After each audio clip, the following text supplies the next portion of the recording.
मत्ती रचित सुसमाचार चैप्टर 10। चेलों का सेवा के लिए भेजा जाना। तब यीशु ने अपने 12 चेलों को बुलाकर उन्हें अशुद्ध आत्माओं पर अधिकार दिया कि उन्हें निकालें और सब प्रकार की बीमारी तथा सब प्रकार की दुर्बलता को चंगा करें।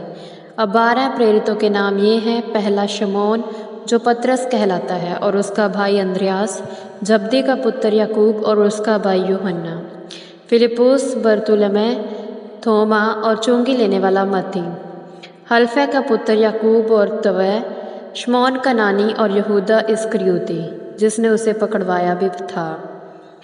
इन 12 को यीशु ने यह निर्देश देकर भेजा, गैर यहूदियों के पास ना जाना और ना सामरियों के किसी नगर में प्रवेश करना।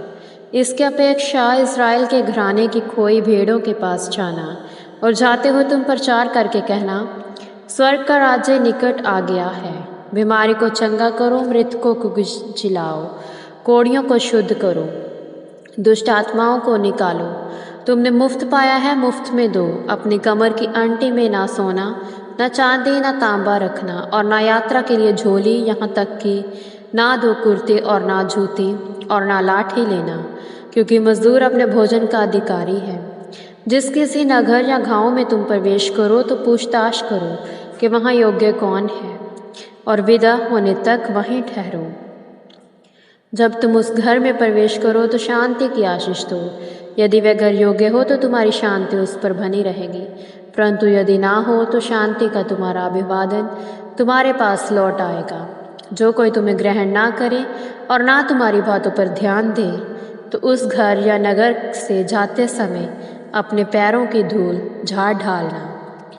मैं तुमसे सच सच कहता हूँ कि न्याय के दिन उस नगर की अपेक्षा सदोम और अमोरा देश की दशा अधिक सहनीय होगी। भावी संकट। देखो, मैं तुम्हें भेड़ों के समान भेड़ियों के बीच में भेजता हूँ, इसलिए सर्प के समान चतुर और कबूतरों के समान भोले बनो। परंतु मनुष्य से सावधान रहो, क्योंकि वे तुम्हें कचहरियों में सौंपेंगे और अपने आराधनालयों में तुम्हें कोड़े मारेंगे। तुम मेरे कारण राजपालों और राजाओं के सामने भी उपस्थित किए जाओगे कि उन पर और गैर यहूदियों पर साक्षी बनो।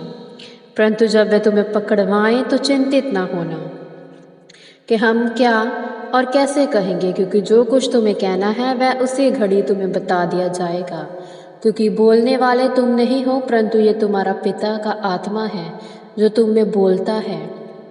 भाई अपने भाई को और पिता अपने बच्चे को मार डाले जाने के लिए सौंपेंगे और संतान माता पिता के विरुद्ध खड़े होकर उन्हें मरवा डालेंगे।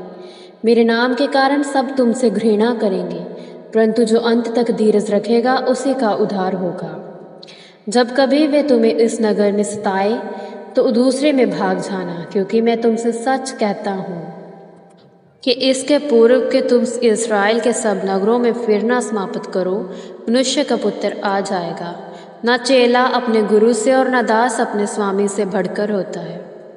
चेले का अपने गुरु के और दास का अपने स्वामी के बराबर होना ही पर्याप्त है। यदि उन्होंने घर के स्वामी को बालजबूल कहा तो घर के सदस्यों को क्या कुछ ना कहेंगे।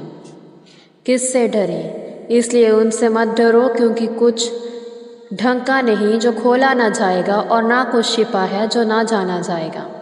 जो मैं तुमसे अंधकार में कहता हूँ उसे तुम प्रकाश में कहो, और जो कुछ तुम कानों कान सुनते हो उसे छत पर चढ़कर प्रचार करो। उनसे ना डरो जो शरीर को घात करते हैं पर आत्मा की घात नहीं कर सकते, वरन उससे डरो जो आत्मा और शरीर दोनों को नरक में नाश कर सकता है। क्या एक पैसे में 2 गहराइयाँ नहीं बिकती?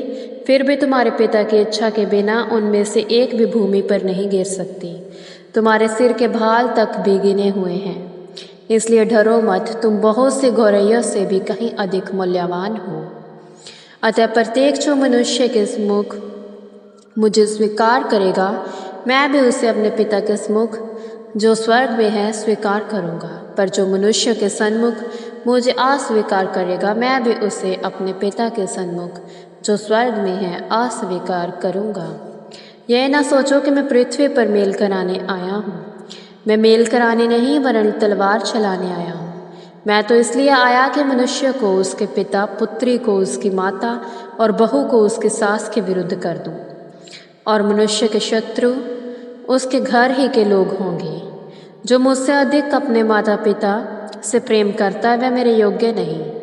जो मुझसे अधिक अपने पुत्र या पुत्री से प्रेम करता वह मेरे योग्य नहीं। और जो अपना क्रूस उठाकर मेरे पीछे नहीं चलता वह मेरे योग्य नहीं। जो अपना प्राण बचाता है वह उसे खोएगा, और जो कोई मेरे कारण अपना प्राण खोता है वह उसे पाएगा। जो तुम्हें ग्रहण करता है वह मुझे ग्रहण करता है, और जो मुझे ग्रहण करता है वह मेरे भेजने वाले को ग्रहण करता है। जो नबी को नबी जानकर ग्रहण करे वह नबी का प्रतिफल पाएगा, और जो धर्मी को धर्मी व्यक्ति मानकर ग्रहण करे वह धर्मी का प्रतिफल पाएगा। जो कोई इन छोटों में से किसी एक को चेला जानकर ठंडे पानी का एक गिलास भी पीने को दे, तो मैं तुमसे सच कहता हूँ कि वह अपना प्रतिफल कदापि नहीं खोएगा। यह प्रभु की वाणी है। ईश्वर को धन्यवाद।